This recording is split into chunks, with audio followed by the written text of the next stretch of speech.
আসসালামু আলাইকুম দর্শক, আজকে আমাদের 3টা পুকুরের জন্য মিনার মাছের পোনা নিয়ে আসা হয়েছে। যে পোনা ঢাল ঢালে তখন আটকানির দরকার নাই। এগুলা নতুন একটা জাতের পোনা, এর আগে আমরা কখনো ছাড়ি নাই। এবার পরীক্ষামূলক নিয়ে আসলাম আসলে দেখার জন্য। করে গেছে না, আমি একটা তুলো তো এই পাতিল আর দিস নি, এই পাতিলে নামা দেয় পুকুরে লেদা গুইনি ছাড়ি দিই।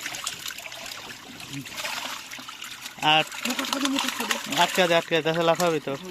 গুইনি দিয়ে আসার আমরা এটি 300 আলাদা করি। তো দুই পাতিল দিত নাইন বড় গুনি সব এদিক দিবে বাড়িপুর।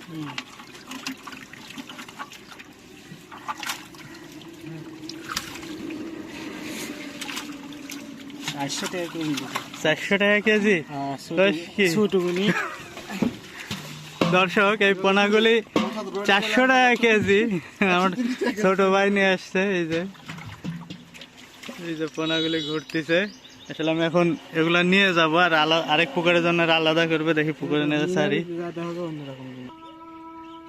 দর্শক, আমাদের এটা 110% জলকার পুকুর। এই পুকুরে এই যে মিনার মাছের পোনা দিলাম। এগুলা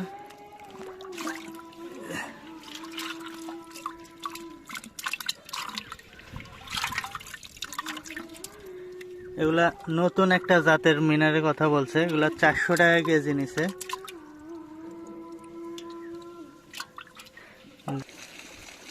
দর্শক, 110% জলকরের পুকুরে পোনা ছাড়া শেষ করে এখন আসছি 70% জলকরের পুকুরে পোনা ছাড়ার জন্য। এই যে দেখুন, পোনাগুলি ভেসে আছে পাতিলের মধ্যে। আর গাড়ির মধ্যে যে পোনাগুলি ছিল সেগুলা নিয়ে ছোট ভাই গেছে আমাদের 210% জলকরের পুকুরে ছাড়ার জন্য। আজকে এই 3টা পুকুরে ছাড়া হচ্ছে। আর যে পোনাগুলি দেখতেছেন এগুলা নতুন একটা জাতের পোনার কথা বলছে। এগুলা আসলে কয়টাই কেজি আমি বলতে পারতেছি না, কারণ আমি গণনা করে দেখিনি। তবে পোনাগুলির সাইজ দেখে মনে হচ্ছে হয়তো বা 60 থেকে 70 পিসে কেজি হতে পারে, আসলে শিওর না। আর এই পোনাগুলি নিচে 400 টাকা কেজি ছাড়া হচ্ছে। দেখা যাক পরবর্তীতে কি হয়।